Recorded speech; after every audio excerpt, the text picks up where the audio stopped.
നമസ്കാരം. Indian nursing കൗൺസിലിന്റെ അംഗീകാരം ലഭിക്കാത്ത സാഹചര്യത്തിൽ പത്തനംതിട്ട സർക്കാർ നഴ്സിംഗ് കോളേജിലെ കുട്ടികളെ ഇതര നഴ്സിംഗ് കോളേജുകളിലേക്ക് മാറ്റാൻ നീക്കം തുടങ്ങി. സമരം ചെയ്ത കുട്ടികളോട് പകപോക്കാൻ വേണ്ടി ദൂരെയുള്ള സ്ഥലങ്ങളിലേക്ക് മാറ്റാനാണ് ശ്രമം. പത്തനംതിട്ട നഴ്സിംഗ് കോളേജ് അഭിമുഖീകരിക്കുന്ന പ്രശ്നങ്ങളുടെ പരിഹാരത്തിനായി നടന്ന ഉന്നതതല യോഗത്തിൽ ഇത് സംബന്ധിച്ച ചില നിർദ്ദേശങ്ങൾ ഉയർന്നു വന്നുവെങ്കിലും രക്ഷകർതൃ പ്രതിനിധികളെ ഇക്കാര്യം അറിയിച്ചിട്ടില്ല.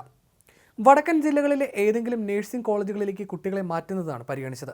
മുമ്പ് ഇടുക്കി സർക്കാർ മെഡിക്കൽ കോളേജിന് ദേശീയ മെഡിക്കൽ കൗൺസിൽ അംഗീകാരം നിഷേധിച്ചപ്പോൾ കുട്ടികളെ മറ്റ് മെഡിക്കൽ കോളേജുകളിലേക്ക് മാറ്റിയിരുന്നു. ഇതുപോലെ പത്തനംതിട്ട നഴ്സിംഗ് കോളേജിന്റെ അടിസ്ഥാന പ്രശ്നങ്ങൾ കുട്ടികളുടെ ഭാവിക്ക് ദോഷകരമാകാത്ത തരത്തിലുള്ള നിർദ്ദേശങ്ങളാണ് പരിഗണനയിലെത്തിയത്.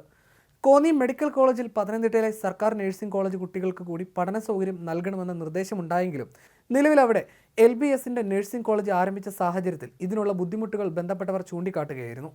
കോളേജുമായി ബന്ധപ്പെട്ട പ്രശ്നങ്ങൾക്ക് പരിഹാരം കണ്ടെത്തി നഴ്സിംഗ് കോളേജ് പത്തനംതിട്ടയിൽ തന്നെ തുടരുമെന്ന് പ്രിൻസിപ്പൽ S. ഗീതാകുമാരി പറഞ്ഞു. കഴിഞ്ഞ വർഷം സംസ്ഥാന സർക്കാർ പുതുതായി അനുവദിച്ച നഴ്സിംഗ് കോളേജുകളിൽ ഒരെണ്ണം ആരോഗ്യമന്ത്രി സ്വന്തം മണ്ഡലത്തിൽ കൊണ്ടുവരികയായിരുന്നു. കഴിഞ്ഞ വർഷത്തെ നഴ്സിംഗ് പ്രവേശന നടപടികൾ അവസാന ഘട്ടത്തിലെത്തി നിൽക്കവെയാണ് 60 കുട്ടികൾക്ക് BSc നഴ്സിംഗ് കോഴ്സിന് പ്രവേശനം നൽകി കോളേജ് പ്രവർത്തനം തുടങ്ങിയത്. പ്രാഥമികമായ സൗകര്യങ്ങളൊന്നും ഒരുക്കാതെ ആരോഗ്യ സർവകലാശാലയുടെ പ്രാഥമിക അംഗീകാരത്തോടെയാണ് കോളേജ് തുടങ്ങിയത്. നഗരത്തിൽ വാടക കെട്ടിടത്തിലാണ് കോളേജ് തുടങ്ങിയത്. കോളേജിന് ആവശ്യമായ അടിസ്ഥാന സൗകര്യങ്ങളൊന്നും ലഭ്യമായിരുന്നില്ല. ക്ലാസ് മുറികളും ഓഫീസ് സംവിധാനവുമെല്ലാം ഇടുങ്ങിയ മുറിക്കുള്ളിലായി. കുട്ടികളുടെ പ്രാഥമിക ആവശ്യങ്ങൾക്കുള്ള സൗകര്യം ലഭ്യമായിരുന്നില്ല. ലൈബ്രറി, ലബോറട്ടറി സൗകര്യങ്ങളും ഉണ്ടായിരുന്നില്ല. ഇതിനിടെ 1ാം സെമസ്റ്റർ പൂർത്തിയായി, പരീക്ഷയും നടന്നു. ഫലം വന്നതോടെയാണ് അംഗീകാര വിഷയം വിവാദമായത്. INC അംഗീകാരമില്ലെന്ന പേരിൽ സർവകലാശാല ഫലം തടഞ്ഞുവെച്ചു. വിദ്യാർത്ഥികളും രക്ഷിതാക്കളും പരസ്യ പ്രതിഷേധം അറിയിച്ചതോടെ മന്ത്രി ഇടപെട്ടാണ് ഫലം പുറത്തുവിട്ടത്. ഇതിനിടെ പുതിയൊരു ബാച്ചിന് കൂടി പ്രവേശനം നൽകണം. നിലവിലെ വിദ്യാർത്ഥികളുടെ അടുത്ത സെമസ്റ്റർ പഠനവും ആരംഭിച്ചു. കോളേജിന് കുറെ കൂടി സൗകര്യമുള്ള ഒരു കെട്ടിടം കണ്ടെത്തി ക്ലാസുകൾ അവിടേക്ക് മാറ്റാമെന്ന തീരുമാനം കഴിഞ്ഞ ആഴ്ച തിരുവനന്തപുരത്ത് ചേർന്ന യോഗത്തിലുണ്ടായി. എന്നാൽ ഇതിന് തുടർ നടപടികൾ ആരംഭിക്കാനായിട്ടില്ല. MLA ഫണ്ടിൽ നിന്ന് കോളേജ് ബസ്സിനുള്ള സ്ഥലം MLA കൂടിയായ മന്ത്രി വീണ ജോർജ് അനുവദിച്ചു. വിദ്യാർത്ഥികളുടെ ഗ്രാന്റ്, ഹോസ്റ്റൽ ഫീസ് തുടങ്ങിയ വിഷയങ്ങളിലെല്ലാം അനിശ്ചിതത്വമുണ്ട്. ഇവയെല്ലാം പരിഹരിക്കപ്പെടണമെങ്കിൽ ഉന്നതതല ചർച്ചകൾ വേണം. കോളേജിന് അടിസ്ഥാന സൗകര്യങ്ങൾ ഒരുക്കുന്നതിൽ ആരോഗ്യമന്ത്രി ഇടപെട്ട് പ്രാദേശിക യോഗം വിളിക്കാൻ ധാരണയുണ്ടായിരുന്നു.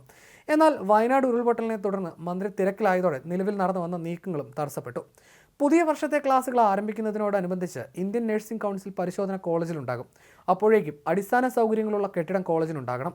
INC മാനദണ്ഡപ്രകാരം കെട്ടിടവും സൗകര്യങ്ങളും ക്ലാസ് മുറികളും ഇല്ലെങ്കിൽ അംഗീകാരം ലഭിക്കില്ല. 60 കുട്ടികളുടെ ബാച്ചാണ് ആദ്യ വർഷം ആരംഭിച്ചത്. വീണ്ടും ഒരു 60 കുട്ടികളെ പുതിയ വർഷം പ്രവേശിപ്പിക്കേണ്ടി വരും. സംസ്ഥാന മെറിറ്റ് ലിസ്റ്റിൽ നിന്നുള്ള വിദ്യാർത്ഥികൾക്കാണ് ഗവൺമെൻറ് നഴ്സിംഗ് കോളേജിൽ അലോട്ട്മെൻറ്റ് ലഭിക്കുക. അപ്പോഴേക്കും വിദ്യാർത്ഥികളുടെ അംഗസംഖ്യ 120-ലെത്തും. ഇതിനാവശ്യമായ അധ്യാപകരെ നിയമിക്കണം. ഇത്തരത്തിലുള്ള അടിസ്ഥാന വിഷയങ്ങൾ INC പരിശോധനയ്ക്ക് മുമ്പായി പൂർത്തീകരിക്കപ്പെടേണ്ടതുണ്ട്.